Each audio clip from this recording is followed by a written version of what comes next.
Chapter 4. The Obvious Conclusion.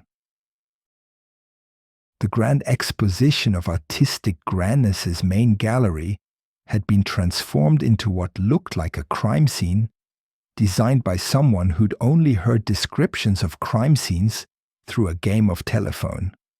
Detective Raven Darkblade, currently 5 feet 9 inches, his height had settled into mediocrity, stood before the assembled suspects like a shepherd before very suspicious sheep.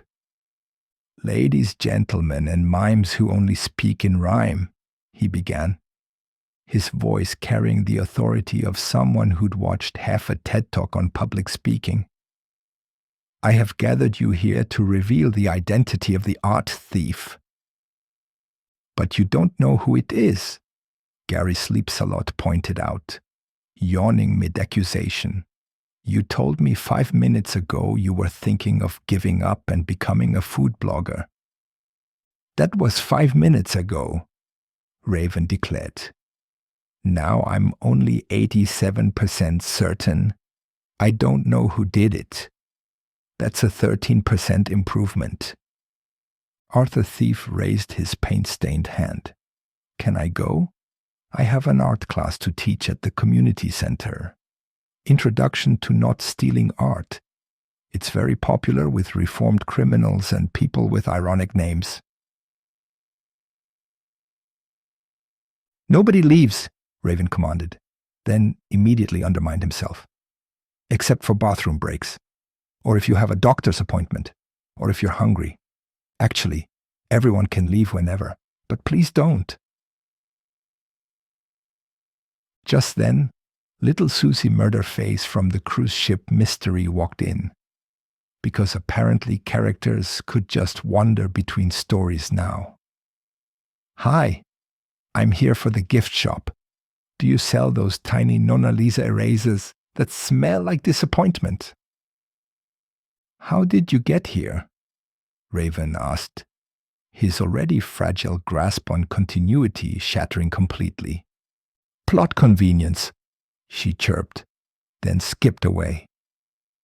"Anyway," Raven said, trying to regain control of his own story, "through careful deduction and mostly wild guessing, I have determined that the thief is someone in this very room."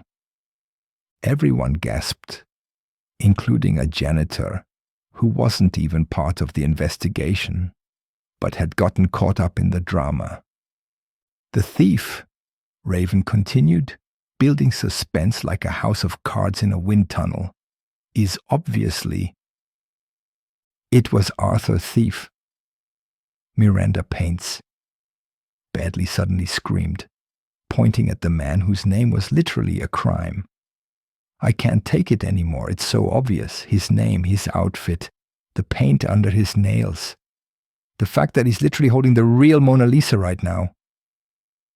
Everyone turned to look at Arthur, who was indeed holding the actual Mona Lisa, having apparently picked it up from behind the fake one, where it had been hidden this entire time. "This?" Arthur said, looking at the priceless painting in his hands with genuine surprise.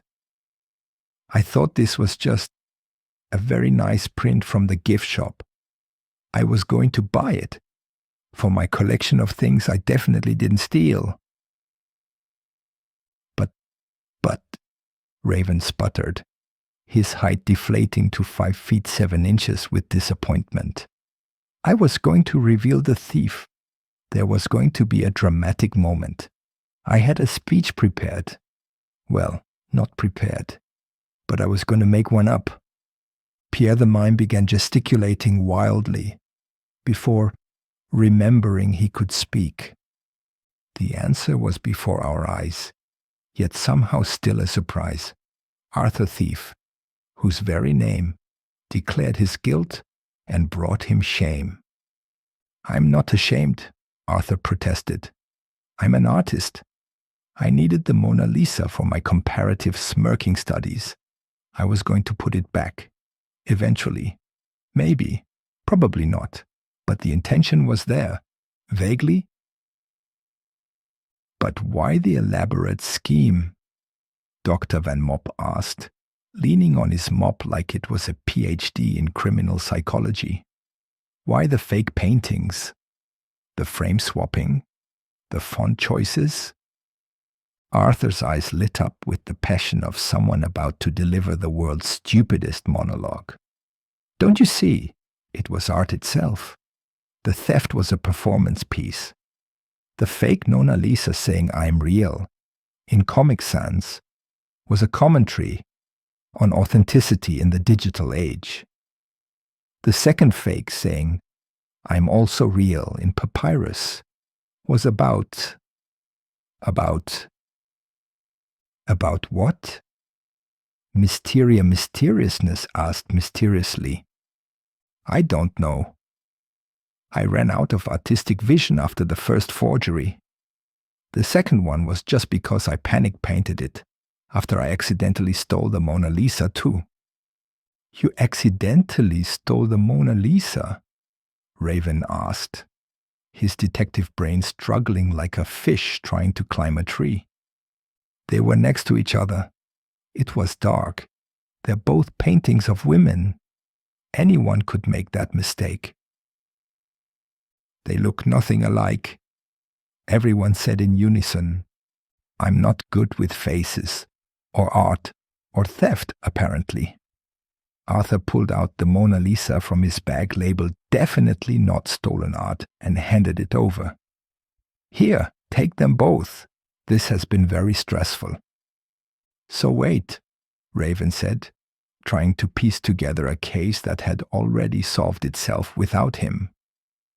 You stole the Nona Lisa to study smirking, replaced it with a bad forgery as performance art, accidentally also stole the Mona Lisa because you can't tell faces apart, panic painted another bad forgery, then felt guilty and tried to return the Nona Lisa but put it in the wrong frame because frames all look the same to me too. I have very specific blind spots. Then you hid the real Nona Lisa behind the fake one. That was actually an accident. I leaned it there while trying to figure out which frame was which and forgot about it. I have the attention span of a goldfish at an EDM concert. Reginald Hazard sneered his strongest sneer yet. This is the worst crime I've ever witnessed. 1 star. Would not be robbed by again. But something doesn't add up, Raven said, his height returning to 5 feet 11 inches as he grasped for relevance in his own story. The threatening note signed a T. The fancy shoes Pierre saw. The $70 million frame. A T is my initials, Arthur explained patiently. Arthur Thief. I sign everything. It's called branding. I said fancy shoes, not fancy clues. Pierre rhymed in frustration. You misheard through my mime sensation. And the frame was worth $70, not 70 million, Mysteria added. I was being mysteriously sarcastic. It's like regular sarcasm but more mysterious. So, case closed. Gary yawned, already half asleep standing up.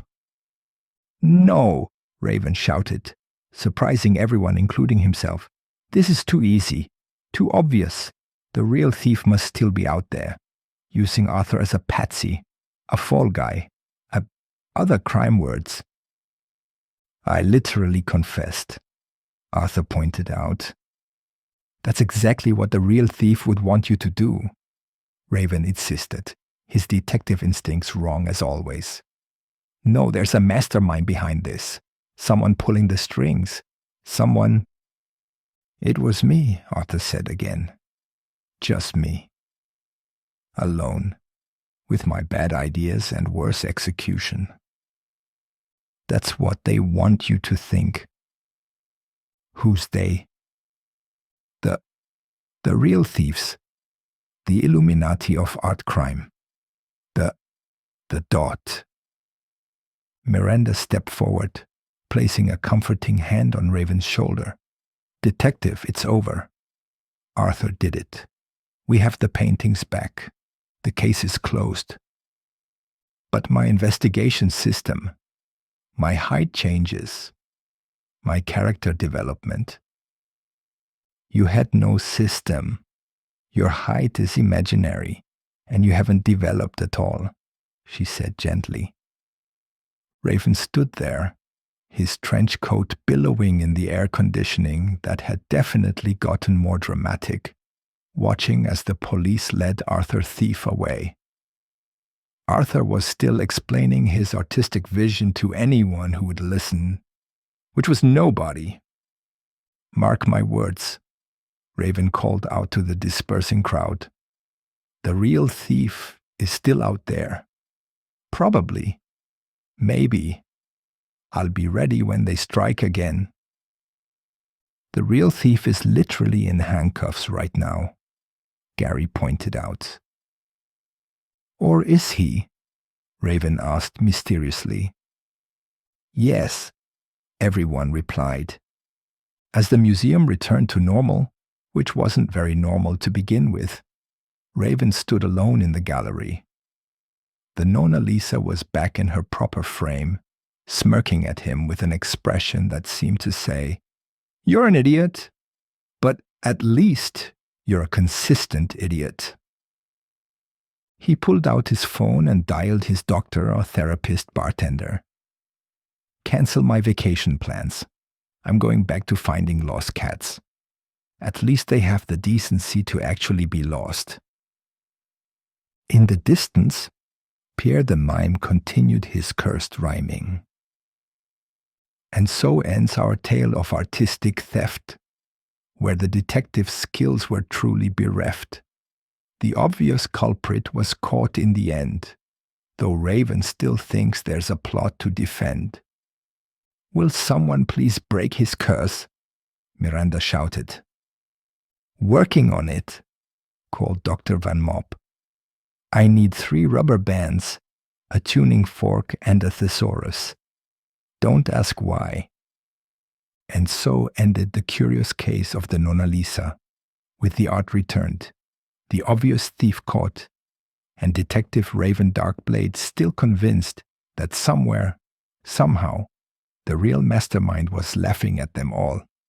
He was wrong, of course. But at least he was consistently wrong. The end. But Raven doesn't think so. Author's note for Chapter 4.